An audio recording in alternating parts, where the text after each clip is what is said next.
Wancine wis ngancik mangsa ketiga. Angin tumiyup alon, langit sumilak tanpa mendung. Ing papan Bawira wetan dusun, akeh bocah sing padha ngulukake layangan. Papan Bawira wetan dusun kuwi katelah ora-ora bunder. Masril kalebu salah sijine bocah sing seneng ngulukake layangan ing ora-ora bunder kono. Ing sawijining sore Masril nangis kepiyer ora genah apa sebabe. Kamto bapake bingung, apa maneh nganti meh surup Masril isih nangis wae. Ditakoni ora gelem wangsulan, kepara malah saya seru panangise. Masril kuwi bocah umur 5 taun, awake lemu nyenengake. Yen awan dolanan lumprah karo kanca-kancane, merga bingung Kamto enggal nggawa Masril menyang nggone Pak Mantri Budi.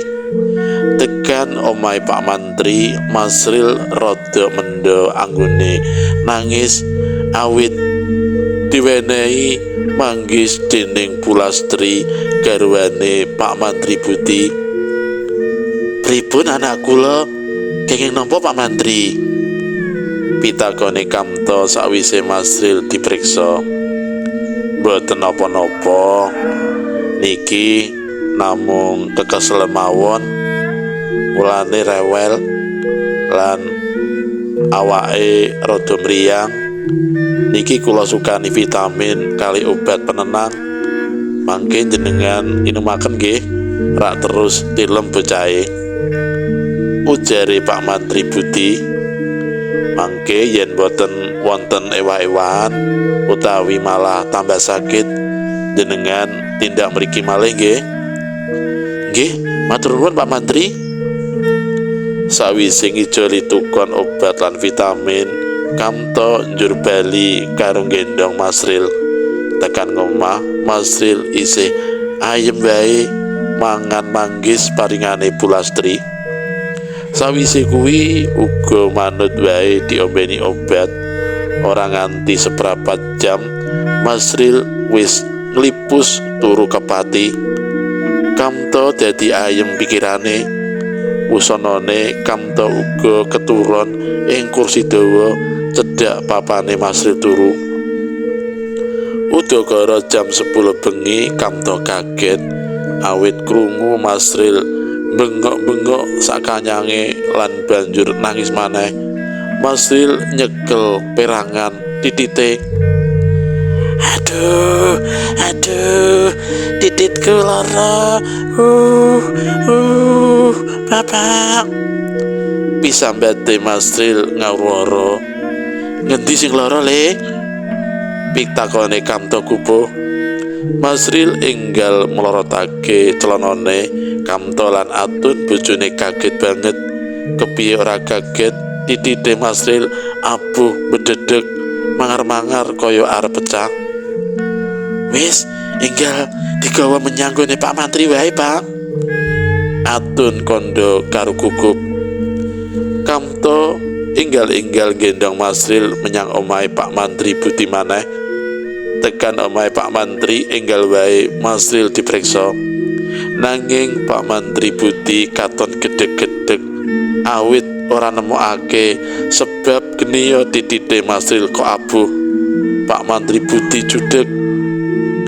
"Niki kula suntik kersane mboten sakit, mangke terus dikompres mawon ngangge banyu manget-manget. Yen boten wonten ewah-ewahan, benjing-enjing dipun bekta mawon dhateng rumah sakit kemawon," kernae Pak Mantri Budi. Sakwise disuntik, Masril ora nangis maneh, mbok menawa larane wis suda. Kamto enggal gendong Masril digawa mulih. Anggone mlaku alon-alon supaya Masril ora kelaran. Tekan ngomah, titite Masril banjur dikompres banyu anget. Masril katon turu maneh, nanging titite durung kempes. Jam 1 wengi Masril tangi karo bengok-bengok sambat kelaran. Atun lan Kamto jenggirat kupuh arep nulungi Masril. Masril gulung koming, katone larane wis ora bisa diampet tenan. Atun melu nangis, ora tega weruh anake gulung koming kelaran. Nanging Atun ora bisa apa-apa. "Apa ditakoke Mbah Soma wae ya?" pitakone Kamto marang bojone. "Wis kana keenggal mangkat, Pak. Selak mesake Masril." Atun nyauri karo nyoba nglermake Masril. Mbah Soma kuwi sawenehe wong tuwa sing wicaksana, kejaba kuwi uga ngerti bab donya alus utawa alaming lelembut. Senadyan wis sepuh, Mbah Soma isih gagah, wonge entengan, digugah dening Kamto enggal tangi lan gegancangan mara menyang omahe Kamto. Mbah Soma ngrayang sirahe Masril, tangane rada gemeter, bola-bali ambekan landung karo ndremimil ngrapal embu apa, mbok menawa ngrapal japa mantra. Sawise kuwi Masril lerem, anggone nangis mung kari mengungung, ora bengok lan gulung koming kaya mau. "Mau awan anakmu iki dolan menyang endi?" pitakone Mbah Soma karo nyoba nata ambekan sing rada ngangsur. "Nulakaken layangan enten ora-ora bunder, Mbah," wangsulane Atun.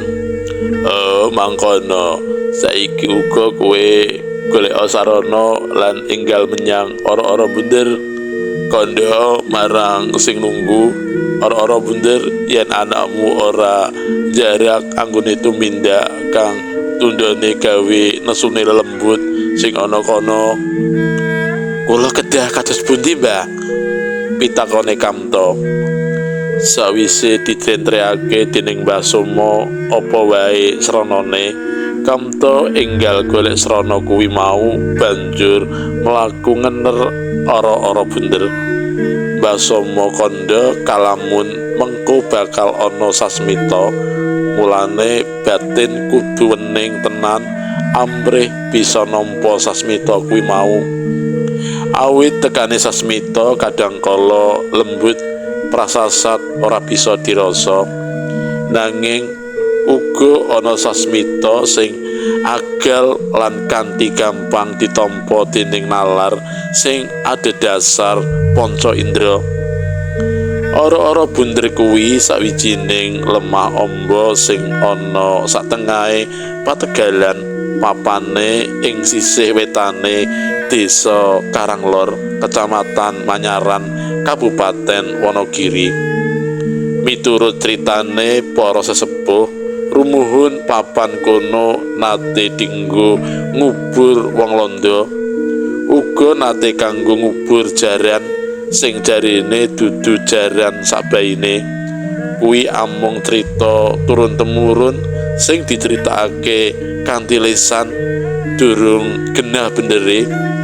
Ora-ora kuwi wujude pancen bunder, mula diarani ora-ora bunder. Ora ana wong sing wani ngogreh-ogreh ora-ora kuwi, awit biyen ana sing wani nyoba maculi karepe arep ngolah kanthi nandur lemah ora-ora kuwi, nanging nalika bali mulih tekan ngomah banjur mati ora genah jalarane. Wayahe wis lingsir wengi, hawane kekes, Kamto wis lungguh sila ana tengah ora-ora bunder. Dheweke umak-umi ngrapal mantra sing wis diwarai dening Mbah Soma. Sawise rampung anggone ngrapal, dumadakan ana swara cumetor kaya mercon meledos ing iring kidul sinartan keluk tipis metu saka lemah, nanging mung sak ketrapan. Mbok menawa kuwi sasmita, kalamun jawabe Kamto ditampa dening sing mbawreksa utawa sing nunggu ora-ora bunder. Kithoke Kamto mrinding nanging mung sedelok. Dheweke eling yen kudu enggal bali mulih. Mbah Somo isih nunggu ana omahe Kamto. Ngerti kledhange Kamto, Mbah Somo mesem. Kamto enggal crita apa sing wis kedadian ing ora-ora bunder. Mbah Somo mantuk-mantuk. Sauntara kuwi Masril wis bisa turu maneh. Titite sithik mbaka sithik abuhe susut. Kamto katon lega, semun uga atun. Mbah Somo ora bali mulih nganti esuk ngancani keluargane Kamto padha wedangan lan jejagongan. Isuke Masril wis waras wiris. Kamto lan Atun isih penasaran geniya Masril kok bisa nemahi lelakon kaya mangkono. Mulane Kamto banjur lesih apa sing ditindakake Masril ing ora-ora bunder nalika ngulukake layangan.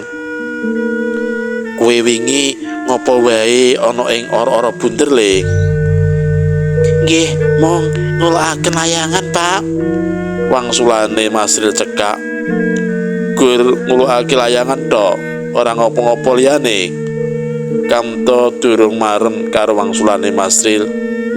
Nggih, kalih oyak-oyakan, terus nyelak mimike jeruk sanggune Yudi. Bar mimik kula pipis enten kidul ara-ara.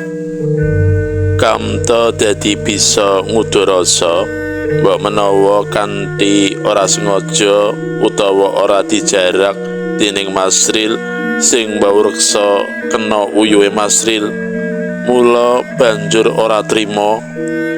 Mulane titite Masril digawe abuh medhedhek, mbok menawa dipuntir karo sing mbawreksa ora-ora bunder. Sorene Mbah Somo liwat ngarep omahe Kamto. Mbah Somo mesem krungu critane Kamto bab Masril sing nguyuh ana sakidule ora-ora bunder. Bab kuwi saktemene kalebu lumrah sing baku awake dhewe kudu tansah manegung nyembah marang panguwasa jagat iki, ya kuwi Gusti Kang Maha Kuwasa. Ora kena takluk lan tunduk marang makhluk liya, kalebu lelembut. Luwih becik maneh urip kanthi sinamadan, ora ganggu gawe siji lan sijine. Tembunge Mbah Somo.